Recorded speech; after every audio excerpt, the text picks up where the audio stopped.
Thank you for being here. I found a video on biblical topics regarding money, and I wanted to go through it together. So grab a cup of coffee and let's dig in. We'll hop right in with Luke 14:28. For which of you intending to build a tower does not sit down first and count the cost, whether he has enough to finish it? Now, this is apparently a revolutionary concept because half of America is out here starting towers they can't finish. They're not counting the cost. In other words, they spend without figuring out how much they actually had in the first place. Now, luckily, the solution here is simple: making a budget. And all this is looking at how much money is coming in and then making a plan for the money that's going out. And if you do that right, you're going to have money left over. And I call that margin. And margin is magic because it's money you can use to fund your goals, whether that's paying off debt, building an emergency fund, saving up for a house, investing for the future, you name it. And think about this in the construction world. A contractor would never start building a house without a budget, and you shouldn't lollygag through life without one. Now, if you don't want to call it a budget, that's fine. You can call it an intentional spending plan, a cash flow document. I don't care. As long as you're sitting down before the month begins and deciding on paper or with an app how you're going to spend every dollar you plan to make. Because if every dollar doesn't have a job, it's going to float away. And you're going to go, where did I should have $1,000 left over, but it disappeared. DoorDash has it now. All right. George promotes the Every Dollar app, which is the Dave Ramsey solutions app that they developed for budgeting. I personally have used that, and I have to be honest, I don't really care for it. I have recently started using Rocket Money and much prefer it. It's much more interactive. It will make suggestions on how to help you save money, and I can give you a great example. Recently, I had been feeling frustrated because our internet bill has gotten up so high. We've lived in the same place now for 4 years, and our bill went from, well, it basically doubled from when we first moved here. And so I just felt really frustrated, but we don't have good competition out here. So I didn't feel like I had any way to try to really deal with this issue.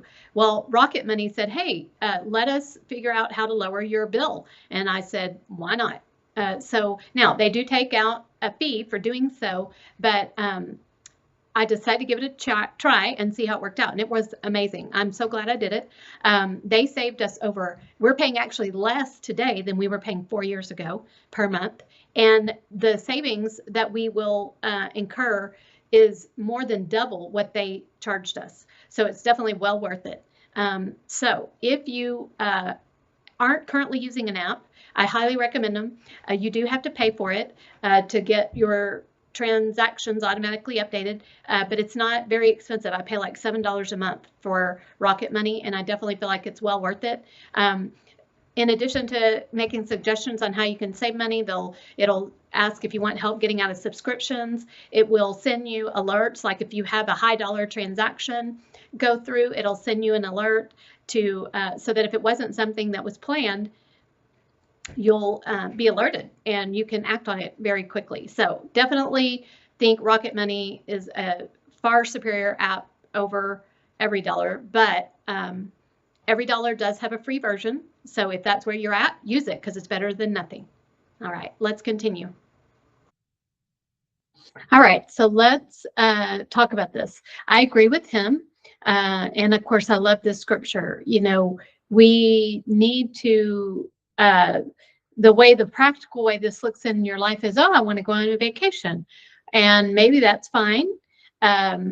Although I would say if you have a lot of debt or any debt, you really shouldn't be going on vacation unless you have enough money to pay off the debt and go on vacation.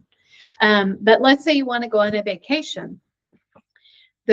The proper way or the best way I have found is not to plan the vacation and then figure out how to pay for it. It's to look at how much money do you have available for the vacation, and then plan the vacation to fit the amount of money you have available. So let's say you have $500 available for a vacation. Well, that's not going to get you a trip to the beach or Disneyland or a trip like that. Certainly not to Hawaii or Europe, but you could plan a camping vacation with your family. And chances are, if you do it right, you might even end up with a little bit left over, which is really awesome. And I have camped, and my favorite thing to do at the end of a camping trip is to go get a big, nice, yummy meal. So if you had a $5 budget and you only spent 400, well, you'd have plenty left over to take the family to Cracker Barrel for a meal after your camp out. So that those are my thoughts on this. And of course, too, the bigger picture here that he pointed out is you need to tell your money where it's going to go. And this does bring up something else along these lines. So you can think of it as a budget, or you could think of it as a spending plan. But you want to do the savings part first, and then do your four walls, and then plan for the rest. That would be my advice. What comes right out of the top for me is, and of course this is assuming you're out of debt, which I am, is spending. Before spending though, I'm sorry, saving, but before saving is tithing.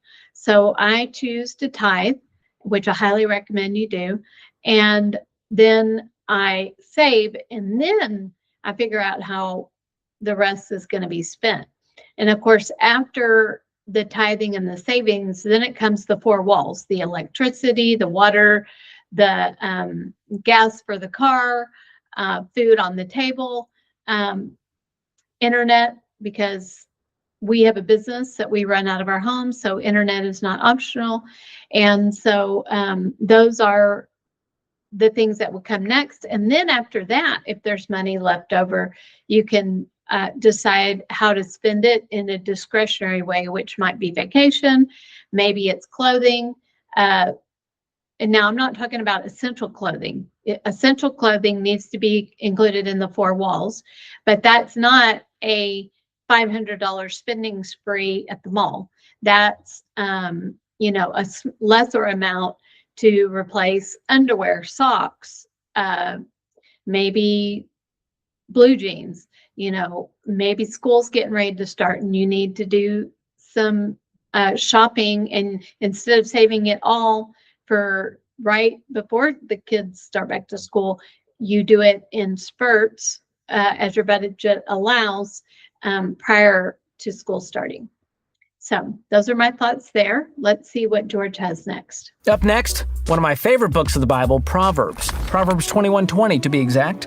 In the house of the wise are stores of choice food and oil, but a fool devours all he has. You see, living on less than you make creates margin, and margin gives you something magical called peace. When you're not stressed out about money, when you have money left over every month, you can use that money to save for the future and feel good about it. And while it's great to save for retirement, your kids' college, even vacations, the real impact comes from saving for emergencies. This is your never go into debt again insurance plan once you have a fully funded emergency fund of 3 to 6 months of expenses. And the truth is, you will never win financially without a buffer between you and the chaos that is life. Because life will throw you some curveballs. The fridge is going to go out. The HVAC is going to break. Little Johnny is going to sprain an ankle. Your 2008 Chevy Cobalt mercifully will breathe its last one day. Well done, good and faithful servant. Love that little thing. So you need a pile of cash ready to absorb the blow, sitting there to protect you. This is insurance. It's not an investment, so do not invest your emergency fund. Put it in a high-yield savings account so it can at least grow at the rate of inflation, but you're not looking to have this go up and down with the market. You need it ready to serve you. And that's the ancient wisdom here. Store up resources when things are good so you're not destroyed when things inevitably go sideways. All right, I'm going to stop in there. Yes, so if you have debt, you should have an emergency fund of at least $1,000, although I'm going to be honest, $1,000 doesn't go very far today. So if you have tried having an emergency fund of $1,000 and you just continue to be underwater, then try an emergency fund of $3,000. Another thing I want to say here is that you may not make enough money. So you may have an income problem. So if you tried the smaller emergency fund and just can't get ahead, it could be that you need to secure a second job, or your spouse needs to work, or you need to find a higher paying job, something to get more income in. If you just can't get past that smaller emergency fund being enough. So get your small emergency fund going if you have debt, and then pay on, get the 4 walls taken care of. You can pause the savings, but you still want to have money that you are putting aside for tithing. You still want to tithe even if you have debt.